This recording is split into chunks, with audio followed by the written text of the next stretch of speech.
Now, I haven't had to top my bike up for a little while now because, as I say, the weather's been so terrible, I've barely been riding them. And I topped them both up a little while ago, so there hasn't been a need. I now need to put some fuel in this.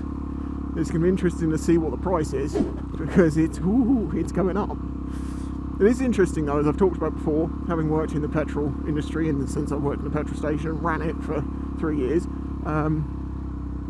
the price of fuel is not necessarily as high as you think it is.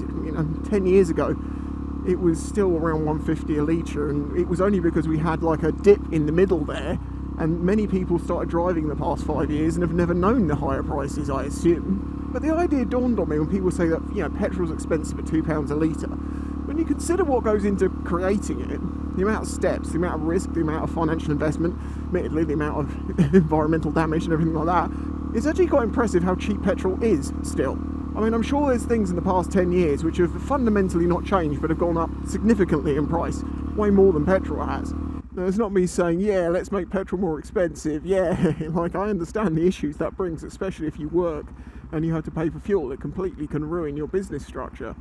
The DR can take E10, but it does not like E10. It very much, and my XJ prefers E5.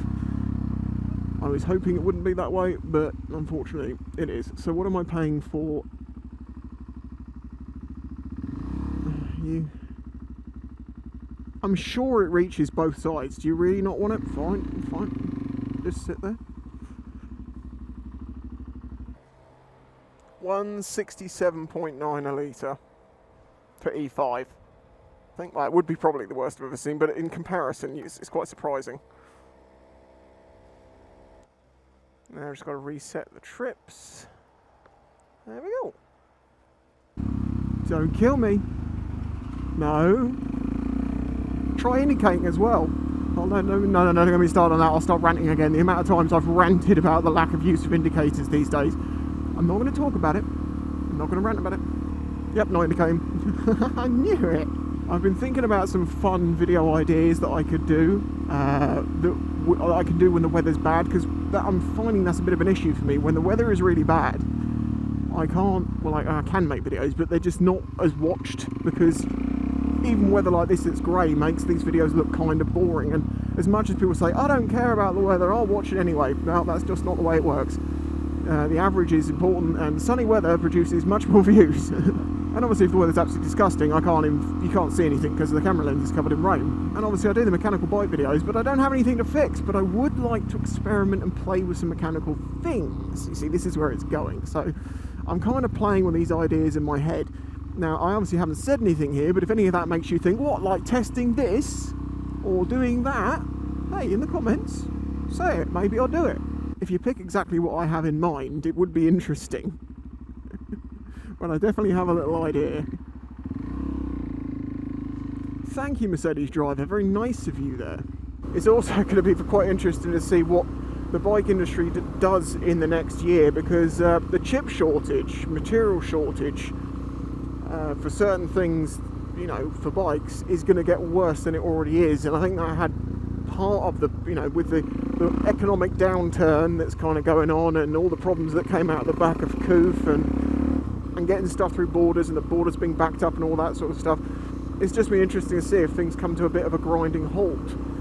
I really hope that's not the case, because that will have a definite impact on me, because I will not be able to get hold of as many demo bikes. One of my plans for this year to get access to more bikes is to go to dealerships that are a little bit further away from me than I've previously gone. This will hopefully allow me to get on board with some other brands. And at least if I can't get bikes for like a week or two like I do from Triumph as regularly, what I can do is I can get bikes and do the first rides and things like that. And hopefully demo bikes in the stores should be available, because I need it for a few hours, and the return in promotion is very good. So hopefully that shouldn't be a problem. I've just got to get on and contact these people and just get chatting. And of course that dealer will get some brand loyalty from me, because if I review a Honda, I'll make sure it's from them. Like with Hasmo Motorcycles, if I'm going to review a Suzuki, I'm going to do it through them. It's kind of a return thank you for lending me the bikes. That's not like some contractual agreement or something I've set up. It's just like and it makes sense. You should be able to get whatever you want from a dealer, so you only need one, and if they're helping you, you help them. loyalty to each other, and you know, that's like what's happened with Hayes Mirror and me. They're always trying to help me out where they can, you know, trying to get me onto bikes as soon as they possibly can, like happened recently with the 1000 GT. I got that thing really quite early, it was good.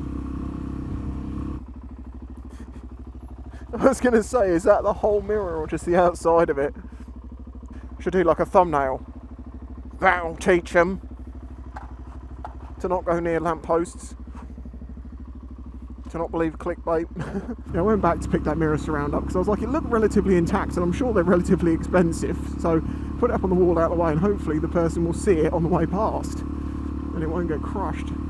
Realistically, the owner of the house is probably going to go, what's this trash on my wall, and throw it in the bin.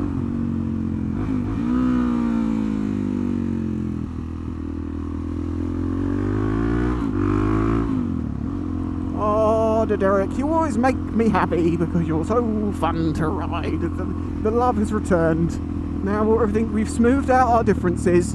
I understand this all went wrong. If you actually know the lore of my channel, or at least the history, it all seemed to start going wrong when I threw a snowball in this bike's face several Christmases ago.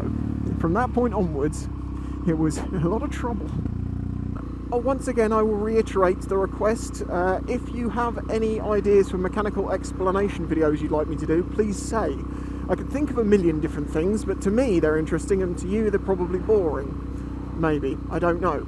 But if there's any particular aspect of like motorcycle mechanics, or how a system works, or a device works, that may not even necessarily be connected to motorcycles, just put it in the comments. If it's something I know well enough to be able to teach or at least do a basics video on, I will do that. So yeah, again, comments, let me know things you'd like to see. It'd be really nice to get a bit more sort of back and forward from the YouTube comment side of things. You know, I'm in constant contact with my patrons through Discord and things like that, and we discuss video ideas.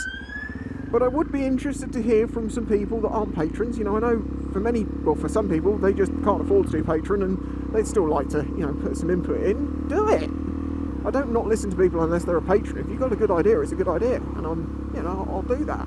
I'm now thinking back to the past when I used to ask questions like that, and the responses I got were ludicrous. What should I do this afternoon? Why don't you go on a full tour of the UK? Maybe hit some of Europe this afternoon. If there's a wet line this far round, that road's flooded. I'm not going down. Oh, go on then. I'll go down there. I'll prove it's flooded. I'll show you. Is that 300L? Or is that a 125?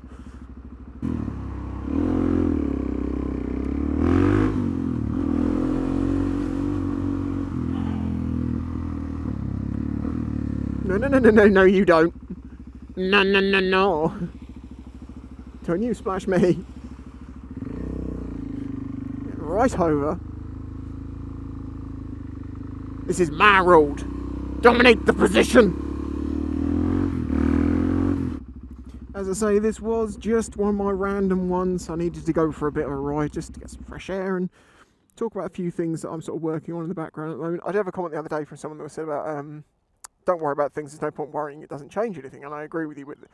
What I do is I don't worry, I consider the future and think about what things I can do. I have to have multiple plans, multiple get-out options to create content that I both enjoy making and is interesting to people, so that if parameters of the world change, like lockdowns and things happen, I have content to produce. That is not something that naturally just happens. That is something that has to have a lot of forethought. Yeah, so that is what I'm basically currently doing, is working on ideas, properly fleshing out ideas as to whether they will or won't work and will or won't be interesting. But of course you never really know until you put them in front of the eyes of the people, and then the question is, will the YouTube algorithm share it as well?